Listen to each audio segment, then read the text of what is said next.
More now starting his ninth over. Well, that main doctor है, उनके वजह से मैं जिंदा हूँ। शेन वॉर्न की गेंद पर विनोद कांबली का ये आतिशी छक्का उनकी बेजोड़ काबिलियत साबित करने के लिए काफी था। एक दौर में भारतीय टीम के चमकते स्टार बल्लेबाज और सचिन तेंदुलकर के साथी क्रिकेटर के तौर पर पहचाने जाने वाले विनोद कांबली आज अस्पताल के बिस्तर पर मौत से जूझ रहे हैं।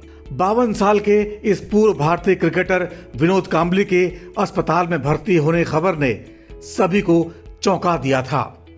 बताते हैं, अचानक कांबली बेहोश हुए और उन्हें ठाणे के एक निजी नर्सिंग होम में भर्ती कराना पड़ा। मेडिकल रिपोर्ट्स आने के बाद पता चला उनके दिमाग में खून के थक्के जम गए हैं। उनका इलाज कर रहे डॉक्टरों ने मीडिया के साथ मेडिकल रिपोर्ट साझा की तो लोगों को काफी दुख हुआ। उनकी बेतरतीब जिंदगी की वजह से ज्यादा हैरानी तो नहीं हुई, लेकिन इतने प्रतिभावान क्रिकेटर का इस हाल में आना लोगों को दुखी कर गया। विनोद कांबली अगर सचिन के बचपन के दोस्त न होते तो शायद उनकी दुर्दशा पर किसी को ज्यादा हैरानी न होती। शुरुआती 60 टेस्ट में 100 से ज्यादा के औसत से 793 रन ठोकने वाले विनोद कांबली आगे जाकर अपनी प्रतिभा को संभाल क्यों नहीं पाए। कांबली ने 17 टेस्ट और 104 वनडे खेले, जिसमें 3,561 रन बनाए। संन्यास की घोषणा भले ही उन्होंने साल 2011 में की हो, लेकिन भारतीय टीम में आखिरी बार सन 2000 में ही उनको मौका मिला था। उसके बाद नहीं मिल पाया। पिछले 24 साल में आखिर ऐसा क्या हुआ कि अंतर्राष्ट्रीय स्तर का इतना प्रतिभावान क्रिकेटर दया का पात्र बन गया? क्या ये केवल किस्मत का खेल था या इसमें ऐसा भटकाव शामिल था जिसमें लापरवाही और अनुशासनहीनता का बराबर योगदान था? क्रिकेट के भगवान माने गए महान सचिन तेंदुलकर और विनोद कांबली ने मुंबई के आजाद मैदान से करीब एक साथ अपने करियर की शुरुआत की थी। 1998 में हैरिस शील्ड स्कूल टूर्नामेंट में सचिन तेंदुलकर और विनोद कांबली ने 664 रन की साझेदारी करके वर्ल्ड रिकॉर्ड बनाया और धूम मचा दी थी। 18 जनवरी 1972 को मुंबई में जन्मे विनोद कांबली ने 1991 में करियर की शुरुआत की और अंतिम बार भारत के लिए साल 2000 में खेला। अपने पहले 7 टेस्ट मैच में कांबली ने 100 से ज्यादा के औसत से 793 रन बनाकर तहलका मचा दिया था। कांबली ने अपने तीसरे ही टेस्ट में शतक ठोककर क्रिकेट की दुनिया में धमाका कर दिया। पहले 7 टेस्ट मैचों में 4 में डबल सेंचुरी थी। कांबली ने 18 नवंबर 1994 को ऐसा रिकॉर्ड बनाया था जो पिछले 26 सालों से बरकरार था। उन्होंने टेस्ट की केवल 14 पारियों में 1000 रन पूरे कर लिए थे। वे भारत के लिए सबसे तेज टेस्ट में 1000 ही रन बनाने वाले बल्लेबाज बने। उनसे कम पारियों में केवल 3 दिग्गजों ने ही 1000 रन पूरे किए थे। यही वजह थी कि उस दौर में कांबली को सचिन से बड़ा बल्लेबाज माना जाने लगा था। लेकिन कुछ ही समय के बाद वो काबिलियत खोने लगी और कांबली का बल्ला चमक खोता चला गया। आखिर टीम में उनकी जगह कब तक बरकरार रह पाती? 90 के दशक में सचिन का करियर चमकता जा रहा था, जब ये कांबली धुंध में खोते चले गए। क्रिकेट के बाद राजनीति में भी कांबली कामयाब नहीं हो पाए। 2009 के विधानसभा का चुनाव कांबली ने विक्रोली सीट से लड़ा और हार गए। आखिर इतने प्रतिभाशाली क्रिकेटर का इतना बुरा दौर कैसे आया? क्रिकेट के दौरान ही एक समय ऐसा भी था जब विनोद कांबली अपने बल्लेबाजी से ज्यादा अनुशासनहीनता की वजह से चर्चा में रहने लगे। इसके बाद फॉर्म ने भी धीरे धीरे उनका साथ छोड़ दिया। हालांकि उन्हें वापस भी टीम में जगह मिली, लेकिन कांबली फिर वो कारनामा नहीं कर पाए जो उन्होंने शुरुआत में करके दिखाया था। टीम से अंदर बाहर होने का सिलसिला भी खत्म हुआ और कांबली को हमेशा के लिए सन 2000 में टीम से बाहर कर दिया गया। उन्होंने अपने करियर में 17 टेस्ट मैच खेले और 54.20 के औसत से 1084 रन बनाए।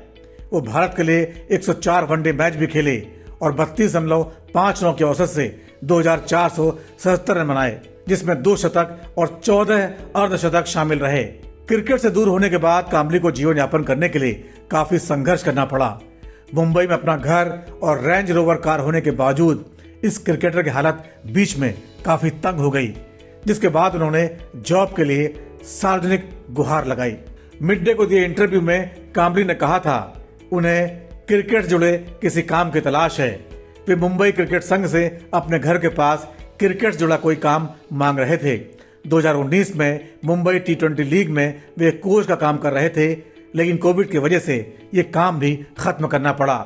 उनके दोस्त सचिन ने उन्हें मुंबई के नेरुल के मिडिलसेक्स ग्लोबल एकेडमी में कोच का काम दिलवाया, मगर काम्बली के लिए हर दिन 30 किलोमीटर दूर नेरुल जाना एक थकाने वाला काम साबित हुआ। उन्होंने इंटरव्यू में कहा था, मैं 5 बजे सुबह उठता था, कैब लेकर DY पाटिल स्टेडियम जाता, मेरे लिए ये थकाने वाला काम हो गया। उसके बाद शाम को मैं BKC मैदान पर कोचिंग देता। मैं एक रिटायर्ड क्रिकेटर हूँ, मैं BCCI से मिलने वाली पेंशन पर पूरी तरह निर्भर हूँ, इसी से मेरे परिवार का गुजर बसर होता है। अब सवाल ये है, क्या नौकरी के लिए 30 किलोमीटर दूर जाना क्या सचमुच थकाने वाला काम माना जाएगा, जबकि आप एक एथलीट रहे हों? यहाँ तो आम आदमी महानगरों में आपसे ज्यादा सफर करते हैं। दिल्ली की बात करें तो हर रोज सैकड़ों लोग नोएडा, गाजियाबाद, गुड़गांव जाते रहते हैं। नवी मुंबई में कितने लोग BKC जाते हैं। इस रवैये के साथ सचिन तेंदुलकर क्या ही उनकी मदद कर पाते। जब इंटरव्यू में काम्बली से पूछा गया क्या दोस्त ने उनकी मदद नहीं की, तो बोले, सचिन को सब पता है, लेकिन मैं उनसे कोई उम्मीद नहीं कर रहा। उसने मुझे TMGA Tendulkar Middlesex global academy में काम दिलाया था, मैं बहुत खुश था। वो बहुत अच्छा दोस्त है, उसने हमेशा मेरा साथ दिया। 18 जनवरी 1972 को कंजूर मार्ग स्थित इंदिरा नगर में पैदा हुए विनोद काम्बली का पूरा नाम विनोद गणपत काम्बली है। उनके पिता गणपत एक मैकेनिक थे और बहुत मुश्किल से 7 लोगों के परिवार का पालन पोषण कर पाते थे। लेकिन ये बहुत कम लोग जानते हैं कि काम्बली के पिता मुंबई क्लब सर्किट के लिए क्रिकेट भी खेलते थे और तेज गेंदबाज हुआ करते थे। काम्बली ने कामयाबी के बाद पहली शादी 1998 में नोएला लुईस से की थी, जो पुणे के एक होटल में रिसेप्शनिस्ट का काम करती थी। बाद में उन्होंने एंड्रिया हैविट के साथ दूसरी शादी की। काम्बली एक साधारण परिवार से आते थे, बचपन अभाव में बीता था। कहा जाता है करियर की शुरुआत में अचानक मिली इतनी दौलत और शोहरत को वे संभाल नहीं पाए। करियर और ग्लैमर की दुनिया के बीच बैलेंस नहीं बिठा पाए। पहली शादी भी उसी दौर में कर ली, जो आगे चलकर गलत फैसला साबित हुई। काम्बली का करियर शराब के अत्यधिक सेवन की वजह से डगमगाता चला गया। कुछ साल तक कई न्यूज चैनलों ने उन्हें स्टूडियो गेस्ट ही बनाया, लेकिन कहते हैं कई बार होटल में ही वे पड़े रहते और टाइम से शो के समय नहीं पहुंचते। अक्सर स्टूडियो देर से पहुंचने की वजह से उनके हाथ से काम छूटते चले गए। वे भावुक इतने हैं कि एक बार सचिन के पैर छूकर माफी भी मांग चुके हैं। आप इसे विनोद की खराब किस्मत कह सकते हैं, लेकिन कुछ लोगों को लगता है अनुशासनहीनता और बेवजह के विवादों की वजह से काम्बली से मौके छिनते चले गए। आज के दौर में जब क्लब लेवल का क्रिकेट खेलने वाला भी इतना ज्यादा पैसा कमा लेता है और काम्बली जैसा महान बल्लेबाज कैसे जीवन यापन के लिए संघर्ष कर रहा है। बात 1996 की है, वर्ल्ड कप के सेमीफाइनल में। तब भारत श्रीलंका से हार गया था। काम्बली ने आरोप लगाया था कप्तान मोहम्मद अजहरुद्दीन ने कुछ खिलाड़ियों और टीम मैनेजर के साथ मिलकर मैच फिक्स किया था। इससे काम्बली की नेगेटिव पब्लिसिटी हुई। साल 2009 में काम्बली ने सच का सामना कार्यक्रम में आरोप लगाया था। उन्हें टीम में भेदभाव का सामना करना पड़ा था। काम्बली के मुताबिक तब सचिन ने भी उनकी कोई मदद नहीं की थी। साल 2013 में सचिन की रिटायरमेंट पार्टी थी, उसमें काम्बली को नहीं बुलाया गया। इसकी काफी ज्यादा चर्चा हुई थी। 2015 में उनकी मेड ने आरोप लगाया था कि 3 दिन तक उनको बंधक बनाकर रखा गया और पिटाई की। मेड ने मुंबई के बांद्रा पुलिस थाने में बाकायदा शिकायत दर्ज कराई, जिसमें आरोप लगाया गया था कि 2 साल से उसे सैलरी भी नहीं मिली। काम्बली को तब जेल जाना पड़ा। 2018 में काम्बली की पत्नी एंड्रिया हैविट ने मशहूर बॉलीवुड गायक अंकित तिवारी के पिता राजकुमार तिवारी पर छेड़छाड़ का आरोप लगाकर उनकी मॉल में सरेआम पिटाई कर दी थी। हालांकि सीसीटीवी फुटेज में राजकुमार तिवारी एक बच्ची के साथ जाते हुए देखे गए, जो उनकी भतीजी थी।